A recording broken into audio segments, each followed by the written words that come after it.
Welcome into 49ers Access. My name is Sterling Bennett, and today we're looking at the 3 interviews the San Francisco 49ers have completed thus far as they search for their new special teams coordinator. They've had 3 thus far. Detroit Lions coach Jett Modkins, Chris Banjo, Broncos assistant special teams coordinator, and of course, Carolina Panthers interim head coach of a couple years ago, Chris Tabor. Going to break down every single one of them, finding out who exactly they are, what can they bring to the San Francisco 49ers in 2025, and do they have the pedigree to hopefully rejuvenate the league's second worst special teams unit in football just as of last year. That said, don't forget to like, share, subscribe, leave that review on the audio podcasting platforms, and let's dive into and dissect the 3 current interviewees of the San Francisco 49ers as they search for their next special teams coordinator. The first interview they had was, I believe, on Sunday, and it was Detroit Lions coach Jett Modkins. Now, that name may sound familiar because his father, Curtis, was actually San Francisco's offensive coordinator in 2015. Here's to hoping that Jett is better coach than his father was, despite the terrible talent San Francisco had in that season. Jett has been part of the Lions coaching staff since 2021. He was one of the first hires by Dan Campbell when they were tasked with fixing a terrible Lions organization at the time. But with Modkins in place as an unknown, kind of unlisted, doesn't have a certain title staff member, the Lions have seen quite the rise in success on special teams. In 2024, Modkins helped lead the Lions special teams to the number 1 ranked unit in football. If you look at DVOA, they were first. If you want to go to PFF, they had an 88.9 PFF grade. That ranks 4th in the NFL. And if you want to use the EPA metric as your standard for how great a special teams unit may have been, they were 5th with a plus 27.3 expected points added in 2024. So really good stuff by Jett Modkins. One of the drawbacks to him, I will say, is without knowing him much, because there isn't much out there about him, he didn't play in the NFL, although his father coached, and he's only been on an NFL staff since 2021. So there isn't this proven track record of, wow, he's been 4 different places and been great at every single one of them. It's really been more about a youthful coach trying to find his way in the NFL, starting on special teams. But that doesn't mean he's a bad pick. It just means that it's a risk if they choose to hire him. But there is a very important kind of key example as to why he might be a really good hire by the San Francisco 49ers, and may even be a reason as to why they interviewed him earlier this week. He is one of the people responsible for helping the Lions special teams unit, yes, but also what they've done via the return game on punts and kicks. A lot of that is contributed to what Modkins has done out there in the Motor City. He has been one of the sole responsible people for helping punt returner Kalif Raymond reach the All-Pro team last year, and seems to be one of the major factors into what the Lions do. Like, you have to think about this, that the Lions offense, Ben Johnson, Jared Goff, Amon-Ra St. Brown, they can score from anywhere, kind of like the San Francisco 49ers could in 2023 when they had CMC healthy and Aiyuk was healthy, and yet Kittle and Deebo was looking like himself before.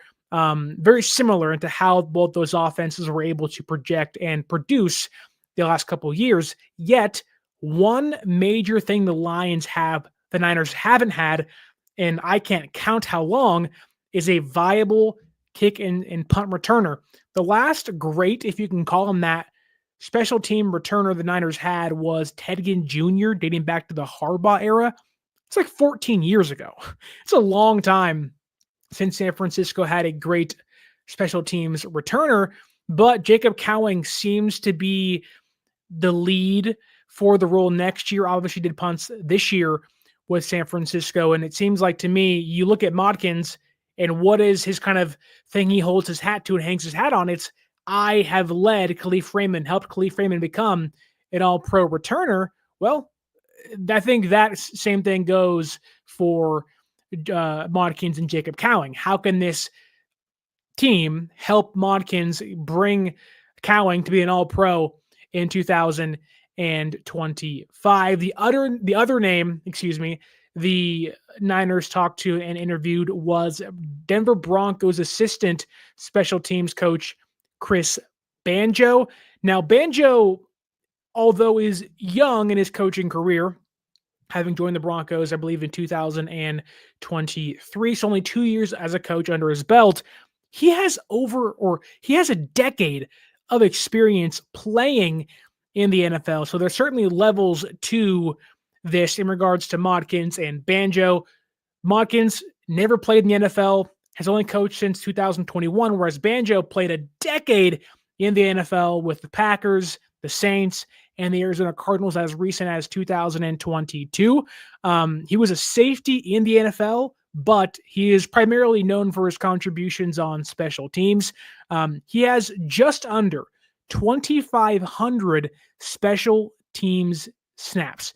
If that is not valuable, I do not know what is, because what Banjo can bring, at least from an optics perspective, is experience literally doing the job he's asking players to do.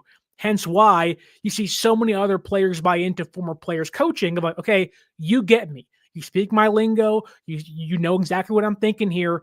I think Banjo could bring that to San Francisco's special teams. This year, 2024, as the assistant special teams coach, Banjo helped lead the Denver Broncos to a top 10 special teams unit. Look at their stats in regards to certain categories. On punt returns and kick returns, they ranked inside the top 10. On punt defense and kick return defense, they also ranked inside the top 10. And similar to Modkins, Banjo has played a key role into Marvin Mims Jr. ascension to the All-Pro level as a punt returner this year. Mims in 2024 tallied 408 punt return yards, which is the second most in the NFL. He also averaged a league-leading 15.69 yards per punt return in 26 attempts. I don't think there's, it's not a coincidence that the San Francisco 49ers have talked to Banjo and Modkins, two guys, younger coaches. One of them have played a decade plus in the NFL that have also helped their return game incrementally increase when they've taken over, or at least been part of the staff. I cannot help but think, okay, you were pointing to Jacob Cowing. If you look at the roster next year, barring health, obviously, the Niners are slated to, as of right now, January 15th, to walk in the next season with Brandon Aiyuk, although he'll be out for a period of time. Brandon Aiyuk be the number one receiver. You have Deebo Samuel. He's not going anywhere, seems like now. Ricky Pearsall looked great to end the season. He's probably your receiver 3 or 4 because Juwan Jennings was also so great as well. So Cowing at this moment slots in as receiver number 5, and that doesn't eliminate the idea or the possibility they draft the receiver. They sign a receiver in free agency to kind of be a veteran option for them. So Cowing, despite having the tools to be a viable receiver in the NFL, that he really has to kind of find his niche. Hence why him being a punt returner makes a lot of sense. Hence why San Francisco wanting to help him by interviewing Banjo and Modkins, who have had tremendous success with Raymond and Mims in Denver and Detroit. All that makes sense to me of trying to pair a young special teams coordinator and a young punt returner, hoping to make some magic in the return game. And also in return, if that actually works for you, no pun intended, you help your offense too. You gain better field positioning, giving Brock Purdy, Christian McCaffrey, and many others on your offense a chance to score more points. If you score more points, you'll win more games. What can help you score more points? Getting in scoring position more often, getting in the red zone, even if it's field goals. You still got to be able to score some points. And the unfortunate part is San Francisco's special teams unit was so bad last year. I do think it's a good opportunity to look at just how bad they were last year. We can talk all day about, Modkins can do this and Banjo can do that. And those are great things. Like, I want to improve this special teams unit, but to fully grasp how bad it was or how important getting the right guy in the building is, you have to look back to what was 2024. As fans, we know how terrible it was. We know that there were so many botched plays, missed field goals, terrible punt and kick coverages that while maybe the mistakes wouldn't have pushed San Francisco into the playoffs, certainly wouldn't have hurt to have a few more wins on your record down the stretch of the season. My mind goes to the Vikings game early on and the Rams game early on, two early season games that could have maybe changed the way your season eventually ended. But you never know. Just you got to clean up a really bad unit that has caused and created too many mistakes. And according to EPA, expected points added, the San Francisco 49ers in 2024 had a league worst minus 64 points. They were the worst special teams unit in the league by missing field goals, giving away kick returns, missing, punts, whatever it may be. They were the worst unit in football by a wide margin. If you're not an EPA person, how about DVOA? They ranked 31st, the second worst unit in football. Again, they are terrible, and they were terrible. One of the major problems we saw, not even dating back to last year, but even in 2023, was kicker Jake Moody. I will say this, that you could think what you want of Jake Moody, the person. It is very clear that he will be back in 2025, albeit probably with some competition in the building, which makes sense after seeing what he did and how he performed in 2024, because as the current highest drafted kicker in football, Jake Moody finished last season with a 70.6 field goal percentage. That number is the second worst in field goal among kickers with 23 or more attempts. He was the second worst field goal kicker in football in 2024. Who can forget the 3 missed field goals against the Buccaneers, which I guess in retrospect, you kind of want to lose that game now since you're not going to the playoffs, but still, like, they won that game thanks to Pearsall and Purdy, but my goodness, like, you missed 3 kicks in a game that really shouldn't have been close, should have won pretty handily, a game that should have been 29-20. You won 23-20 because he couldn't get that sucker in the uprights to save his life. One of the major strengths that was supposed to be Jake Moody's was his leg. Oh, he has this amazing leg. He can kick with the best of them. It's like his leg is going to allow the San Francisco 49ers to score so many more points. And in theory, that's true. Jake Moody can kick really far. The issue is he's not accurate when he kicks really far. On kicks 40 yards or further, Jake Moody hit 10 of his 20 attempts in 2024. Yeah, do some quick math. That's 50%. That was the worst among kickers last year. So the unit's terrible in itself. The field goal kicker's not making kicks. He's terrible from long distance. He's not making chip shots. Okay, how was the kickoff unit? Where did that rank? Oh, it was one of 7 units to allow a kickoff return for a touchdown this year. Okay, so your kick return defense isn't great. Your field goal kicker stinks. What about your punt coverage? Is your punt coverage any good? The San Francisco 49ers last year allowed 261 punt return yards. That ranked 11th in the NFL. They had 2 punters last year. Mitch Wishnowsky, he got hurt. Then they signed Pat O'Donnell. When splitting those snaps, the San Francisco 49ers had a dead last 39 net yards per punt. Don't forget, highest drafted kicker, highest drafted punter, and when he gets hurt, the guy you bring in isn't good either. Yikes. Okay, but how about, the net yards? Maybe it doesn't matter too much. Are you at least pinning opposing offenses inside their own 20? No, they're not.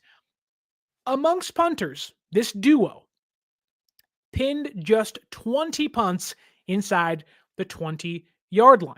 That ranked 29th in football. Do some quick math. That ranks fourth worst in the NFL. So they're not great punters. They're not making field goals. They can't even cover kick returns.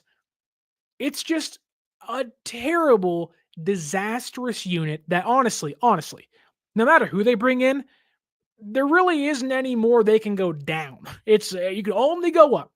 Maybe you go from 31st to 32nd in DVOA, but in theory and almost reality, you really can't get any worse than it was in 2024. Funny enough, Richard Hightower, the guy that Schneider replaced when they fired Hightower, I believe in 2021, he's doing a heck of a job in Chicago this year, looking like a real strength of a very young Bears team. But that's Modkins. That's Banjo. What can they bring to like I just listed out for you, a terrible Niners special teams unit? They can bring youth. Banjo can bring experience, playing the positions, being a gunner.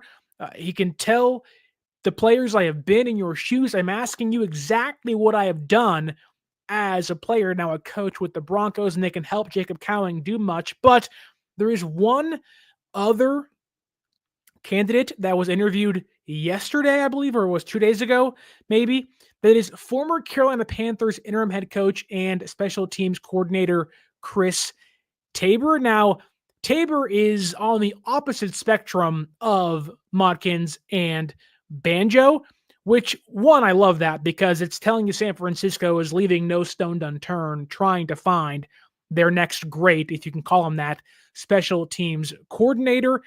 If you don't know who Chris Tabor was, wouldn't blame you. But if you look at his coaching career from high school all the way until the NFL, he didn't coach last year, but he has 32 years of coaching experience from, again, high school, college, and in the NFL. He's coached 16 years in the NFL, starting in 2008 with the Chicago Bears. He then was a Cleveland Brown special teams coordinator from 2011 to 2017. In 2018, he went back to the Bears, and then in 2022 went to the Carolina Panthers, which is where he began as a special teams coordinator, but then got promoted to interim head coach, then fired because that team was terrible and they sucked. But I think when you talk about Chris Tabor, he brings so much experience to a group that desperately needs it. Well, we talked about defensive coordinators and Sala and Dennis Allen and Lou Anarumo and Gus Bradley and Jeff Ulbrich. Like, who would you one of those guys? I lean heavily towards Dennis Allen because there was he has seen everything. He has faced everything. He's able to make his defense fit any shape, any box he needs to week by week. Whereas other guys in that group really can't do that. A lot of them just run cover 3-4-3 defense and say, go out and get it, boys, which is great to a certain extent, but you need that experience. You need that lived life experience to help you be able to see and match everything you're going to see and go against as a special teams coordinator. But with Tabor's experience has come a ton of success in his time with the Bears, albeit it certainly helps to have Devin Hester, Hall of Famer, as your return man.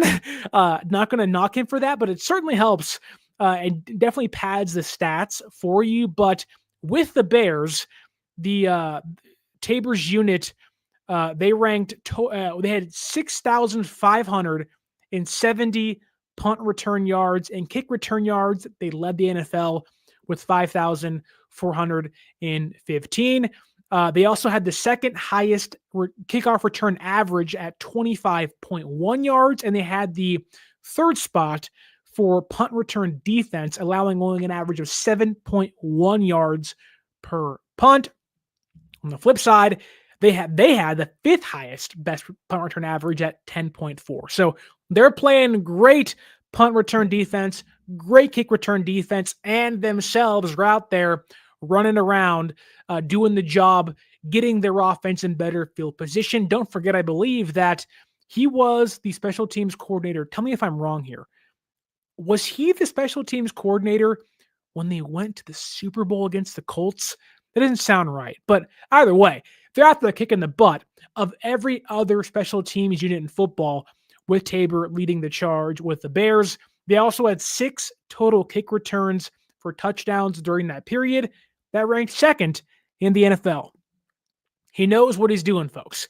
Now in his time with the Browns, it's more so known because he and Kyle Shanahan crossed paths with Cleveland in Cleveland, so there is a connection there, which may lead to Tabor getting the job when it's all said and done. But in Cleveland, Tabor still had a very successful run as their coordinator. He was one of 2 coaches ever. He led one of 2 teams ever in NFL history to have 2 specialists make the Pro Bowl in the same year.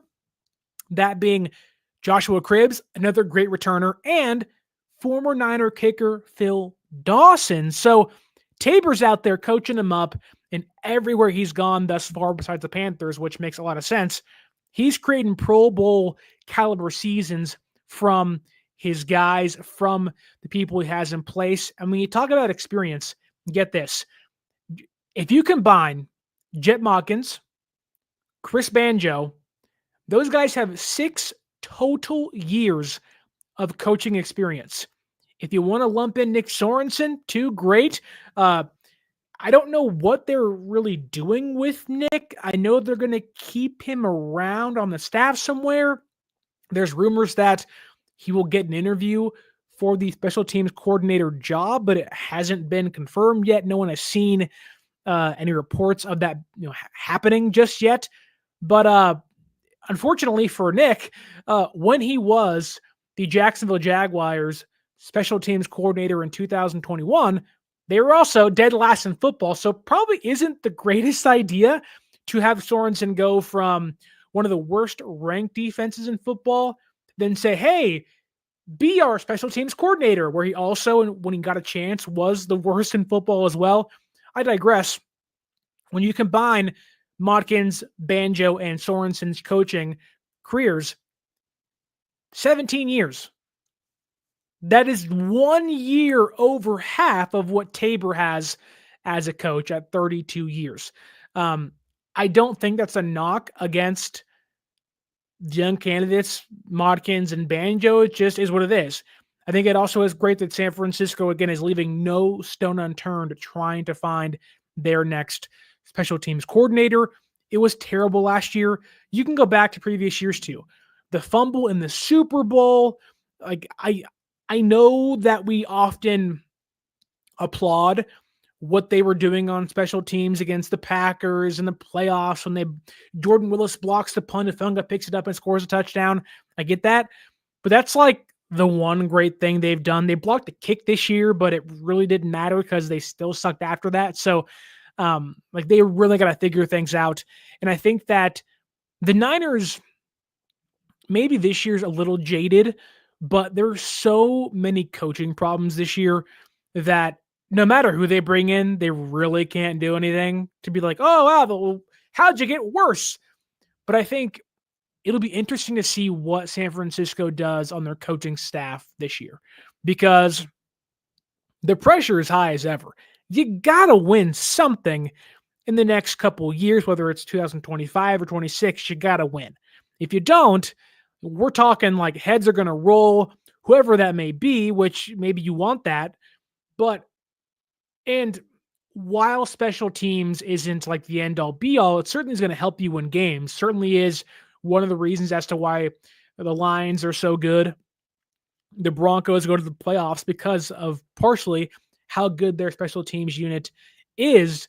And I think it's important for San Francisco. If you can just be average, give me the 14th ranked special teams unit in football. That's all I ask for. Yeah, 14, you're probably going to win the Super Bowl, barring health and some good luck. Like, you don't have to have number 1. You don't have to have number 5. You don't have to be inside the top 10. Just give me average. Give me average. It's very rare someone says, I want to be average. And I'm asking the Niners, can you just be average for 1 year, 2 years under whoever it is?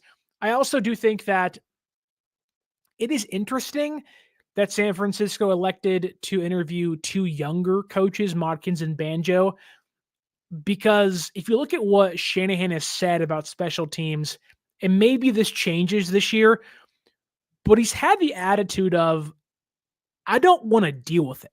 Like, I don't want to be the person that worries about it. It is like the last thing on his mind when it comes to coaching.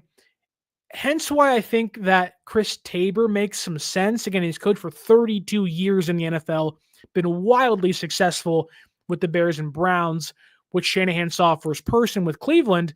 To me, if the same mindset is there, like, I don't want to deal with this on game days, week to week, I have a feeling Chris Tabor might get the job.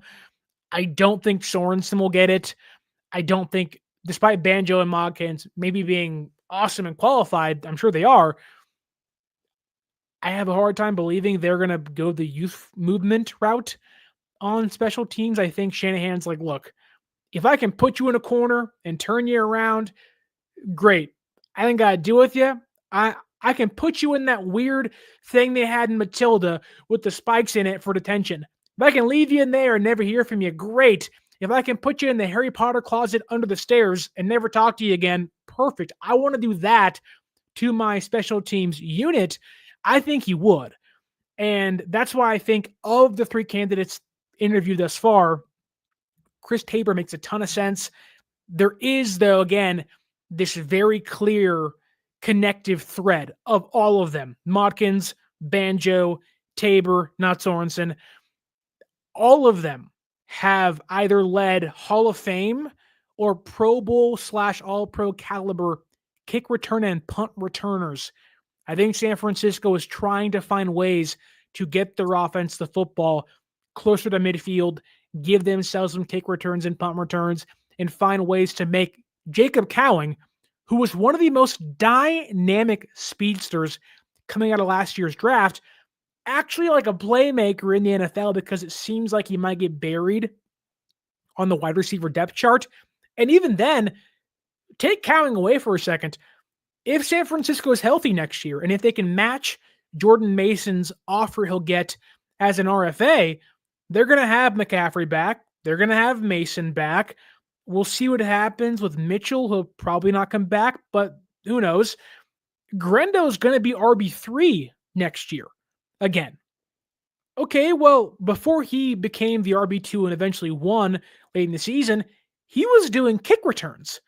So I wouldn't be shocked if they're saying, hey, we got to get these young, explosive running backs and receivers, guys that run 4-3, guys that are one cut and they're gone kind of players.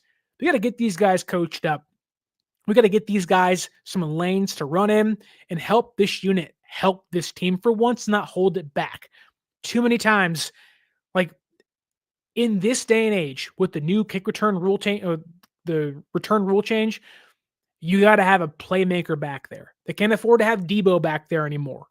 He's got to be out there as a receiver day in, day out, play in, play out, being, what he can be for this offense, not as a kick returner. You want to be able to have your third string running back there. That's why the Cowboys with Turpin, he's not starting. He's just a depth guy that makes a lot of sense. And so I'm hoping that whoever they bring in can actually give this offense and special teams some oomph. Benali P says, the Guerrero preseason punt return was so hopeful against the Raiders. Yeah, it was like, okay, like we're going to get that finally from this team and this unit. And then it went nowhere for a variety of reasons, obviously. But I'm hoping that, you can't be this explosive on offense with CMC and Aiyuk and Deebo and Kittle and even Purdy and Mason and just feel like you're a stick in the mud in the return game. Like, where is this electricity we've seen from these star players, or at least from these depth guys that can help you on offense? We have some more messages in here. Let's see. Papa J says, Sterling. What's going on, Papa J? Tommy Huxley says, no players get better under Nick Sorensen. How is he a good coach? Get rid of this guy. Some people aren't made to be head coaches. Some people aren't made to be offensive coordinators. Some people aren't made to be defensive coordinators.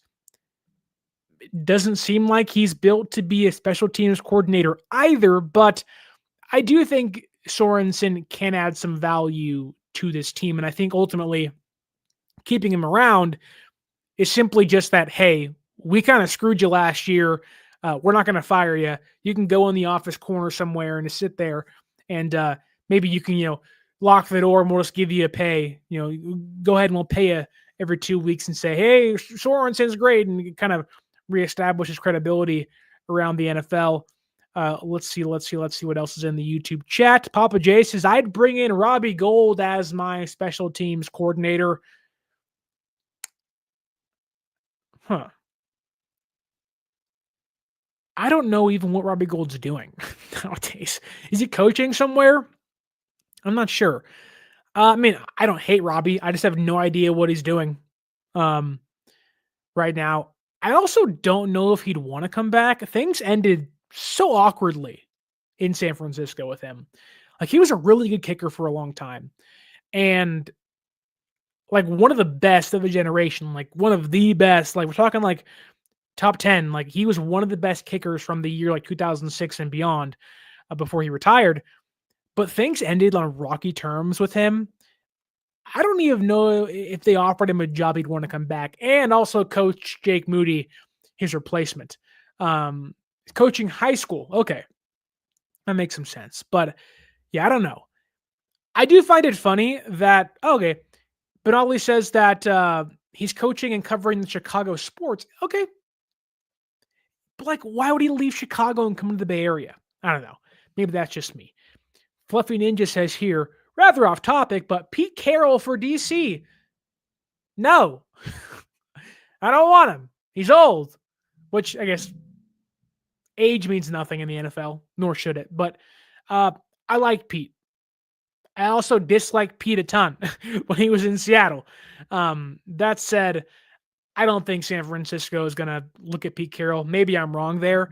I know he coached here before, but I'd rather have Dennis Allen. Like Dennis Allen is my wish. It is where my heart sits in regards to what this team should and hopefully will do with their defensive coordinator role. Another name here brought up, though, I think it's a great name, is 49 Problems saying, rather have John Fassel from the Dallas Cowboys for special teams coordinator. I think it's a great move. I think there's so many names trotted out there, and I'm sure maybe as time progresses, they're going to be looking at more bigger names. There hasn't really been that big name outside of Saleh being connected to the team and interviewing with the team thus far. But I do think that John Fassel makes a ton of sense to bring into San Francisco. I'm not sure what they'll do in Dallas. The Cowboys are so confusing because they wanted to keep McCarthy and they were actively blocking interviews from other teams wanting to talk to him. Then they set a deadline for things for his contract to not expire. And then they just let him go anyways. Didn't make any sense. But because of that, there are so many other coaches on that staff where their contracts also expired. And the fact, whoever they bring in to be a head coach in Dallas, he may want entirely new staff members there with him and coaches. So Fassel could get fired, could be kept, could be let go. I don't see why you wouldn't at least cover all your bases. You already talked to Jett Modkins, who has literally 4 years of coaching experience and never played in the NFL. Why wouldn't you talk to John Fassel in Dallas, who has been one of the best coordinators in all football since he got brought in to the league? I think he was in St. Louis for a little bit with the Rams. I know him from Dallas, but I think he was with the Rams for a while too. Maybe I'm wrong, but he's been great from day one. But Ali P says here that she misses having a kicker that would get into fights with Jalen Ramsey. How do we get the energy back on special teams? That's one thing I will say about Robbie Gould is that for a kicker, for a small guy, he did not care. Like, he was like, look, I'm going to go out there and I'm going to warm up. And if you're in my way, I'm going to make you know about it. And if I'm in your way, you can get over it. Well, maybe that's somewhat disrespectful. I love the fact that Robbie Gould just said, look, this is my job. I have to be proactive and I have to make sure when I'm called upon, I'm making these kicks, unlike Jake Moody. So um, you don't need that feistiness, if you will, but you certainly want to have the tenacity, the grit from a kicker. Like, I love when kickers get mad and they throw things and they have this, like, I'm still an athlete, I'm a competitor kind of mindset. Well, sometimes guys go about that different ways. You have Jake Moody who's like, I'm Jake Moody. I kick balls and I can't make them half the time. But I'm really tiny and I'm really confident in myself. And it's like, what? Like, what? Huh? You play in the NFL? And look, I love Jake. He's a really nice guy. I've been in the room with him. He's super respectful. It's no knock on him. It's just like he has this very like nerdy, like he's just along for the ride kind of mentality, or at least it's kind of the vibe I get from him. But like so far through 2 years, he's been a bust. So, I think that the Niners should really, whether it is sign a veteran kicker or honestly, I think San Francisco should bring in 2 kickers this year. You can draft a guy, you can sign a guy, whatever it is. You can get a UDFA, you can go to the AFL, whoever else is out there. Like there's the Canadian football, like Brandon Aubrey was out there kicking like in the parking lot. You can find guys anywhere. I'd bring in 2 or 3 guys and say, look, whoever wins, wins. You give him the old Joker Dark Knight style. Just break the freaking pool stick and say, here's one, here's the other. There's 3 of you. Whoever comes out alive gets the job. That's what I would do, honestly. It makes no sense to me. Papa J says here, he's eating chicken sauce all over his phone and pressing all the wrong buttons. You nasty. You nasty, Papa J. Put that phone down, brother. Put that phone down. Goodness gracious. 49 Problems says here, I think Fassel becomes a free agent since McCarthy is no longer in Dallas. I think so too. Again, there are like a lot of expiring contracts on that coaching staff. I'm not sure exactly who's in that grouping, but there certainly is many of them. I'm hoping Fassel's one. He'd be great. He would instantly become the number 1 choice to be this team's special teams coordinator, but they haven't talked to him yet. It's been Jett Modkins. It's been Chris Banjo, maybe Nick Sorensen, and it's been Chris Tabor. Getting back to Chris Tabor for 1 second here. The fact that he was an interim head coach, I do think makes him not more qualified, but certainly like makes me lean towards him being the guy. Like just having that mentality of like, I was trusted to be a head coach for 6 weeks. Now they sucked. They were 1-5 with Chris Tabor as a head coach, but still that Panthers team was disgustingly bad with Frank Reich as the head coach. That said, it just feels like things are leaning towards Chris Tabor. And if they can get special teams right, and they can get the defense right, you're looking at a pretty good Niners team, barring health, next year. Benali P says, need Jake Moody to have beef with Rick Woolen. Maybe that'll help with his kicking. Sometimes, it's like you're watching Dodgeball, right? What a great movie.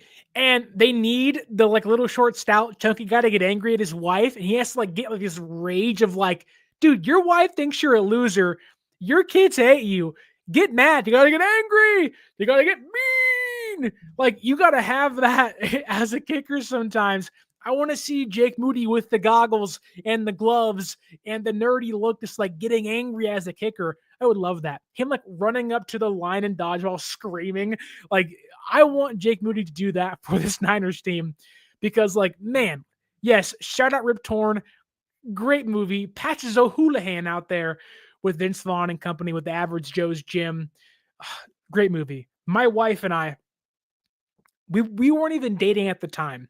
I was in her apartment in college with her friends, and we were watching dodgeball. I was laying on the floor.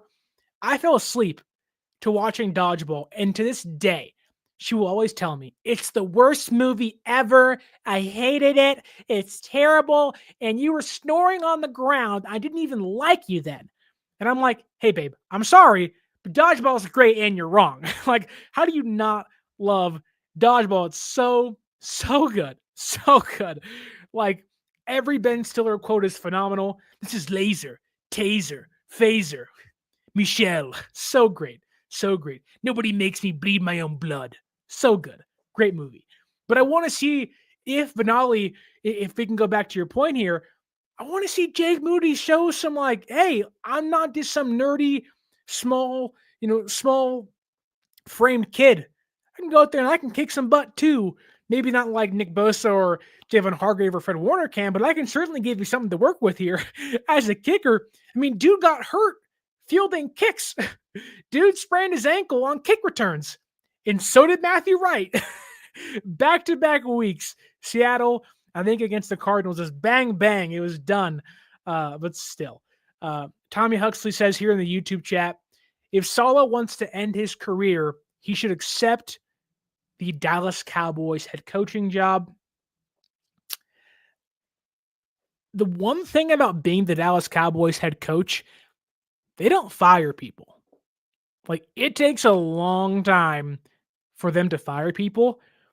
Wade Phillips was there for a long time. Jason Garrett was there for a long time. And, like, no success was happening.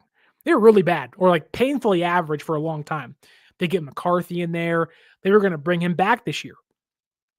If Saleh takes that job or gets that job, he'll be there for a decade. Like, he'll be the head coach of the Dallas Cowboys for a decade. They don't fire people. Like, I would not be shocked to watch Saleh out-coach Jerry Jones's lifetime. Like, they're just so, like, same old, by the book. Like, Saleh wouldn't end his career. He'd have a 10 and 20-plus coaching year career out there in Jerry's world. Tommy Huxley says here, Jake Moody had his books dropped at school. Jake Moody is a great guy. I'm sure he's a nice dude. If you told me, hey, Sterling, of any player on the San Francisco 49ers, who do you think got shoved into a locker and tossed in the trash can? It is undoubtedly Jake Moody. Like, again, the nicest guy. He probably writes poetry and he makes like anklets on his spare time. Great guy. But like, for a fact, he was getting shoved in lockers in high school and in middle school by the school bullies. But again, love Jake. Great guy. But Ollie P says here, being there forever is almost as worse. You have to put up with Jerry for that long.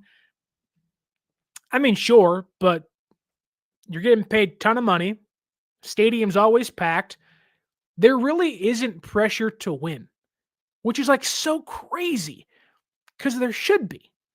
So I know we're kind of off track here in regards to special teams and whatnot, but like if Saleh takes that job, I'm telling you, for as bad as it might be, for as controlling as Jerry may be at times, and for, just how off things have been in Dallas for 30 years, like if he gets that job, you're looking at Saleh in blue and silver, whatever their colors are, with the star on his hat for like the next 15 years. It's just how it goes. Like, and also like it would be awesome.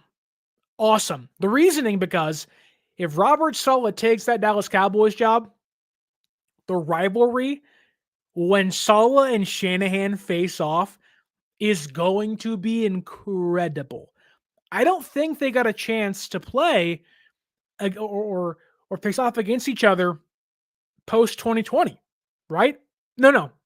Yep, this year, week 1, I'm dumb. I apologize, but it's one time. And it's like the Jets, no one really cares. Aaron Rodgers, sure, back in the day, but like Saleh in Dallas, Shanahan in San Francisco, that would be awesome to watch, at least on paper. Bobo says here, Jerry Jones won't be around for 15 more years. I mean, you're probably right, but still. Did you see him acting in that show? I don't know what show it was. Jerry Jones got some chops. Jerry Jones got some chops, man. I don't know what show it was.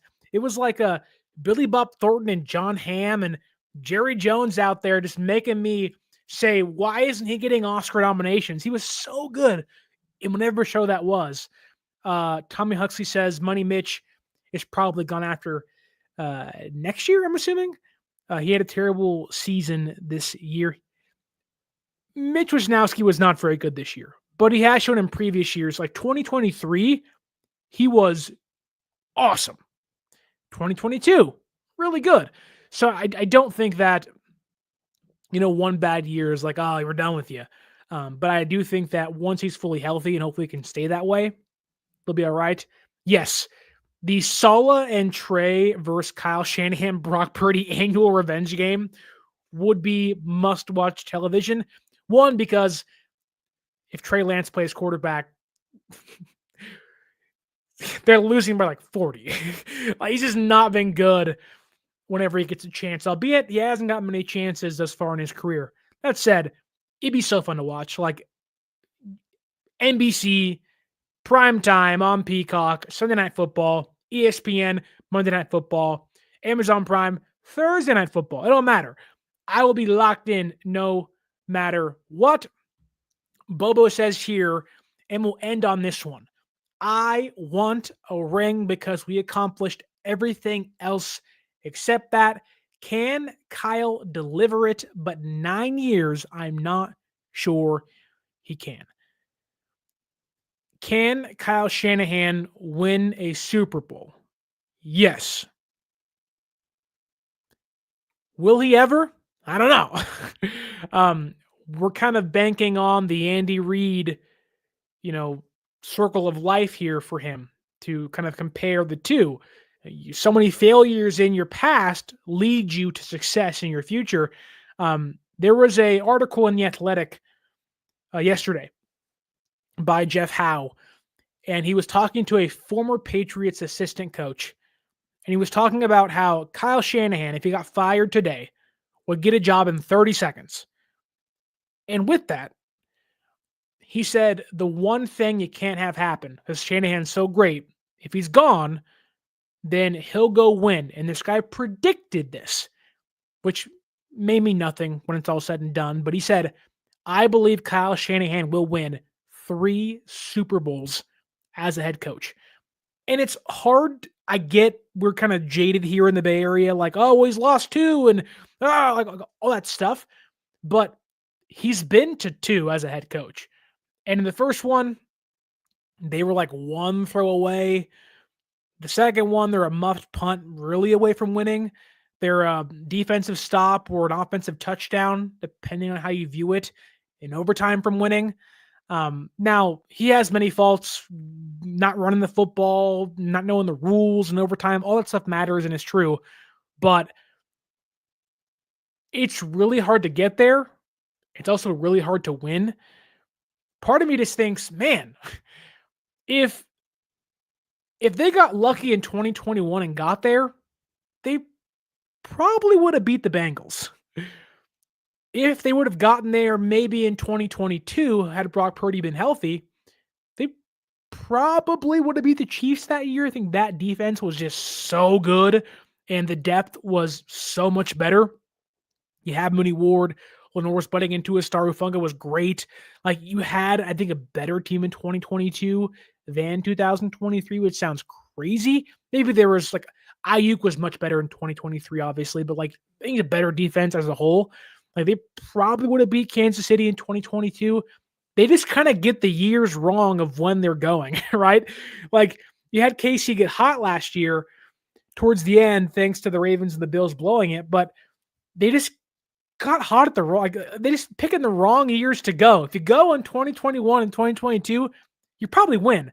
I will say this though, to your point, Bobo. While the seat is not hot, it is certainly on simmer.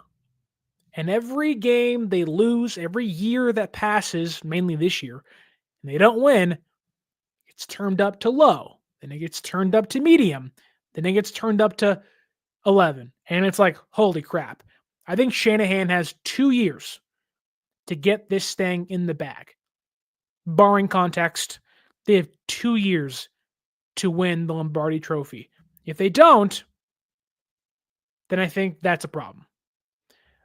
49 Problems says Niners have the easiest schedule next year and hosting Super Bowl 60. Saleh should really take the job in San Francisco as DC. Saleh should take it. I think so. I don't want him. He's my third/fourth option of my choices. I'd much rather have Dennis Allen. I'd much rather have Matt Eberflus for different reasons. Saleh's great, not knocking him whatsoever, but he feels like a one and done. Comes here for a year, then leaves again.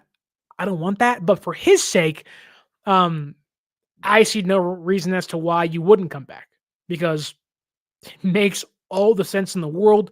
Comfortability, commonality, same players, same team, similar coaching staffs.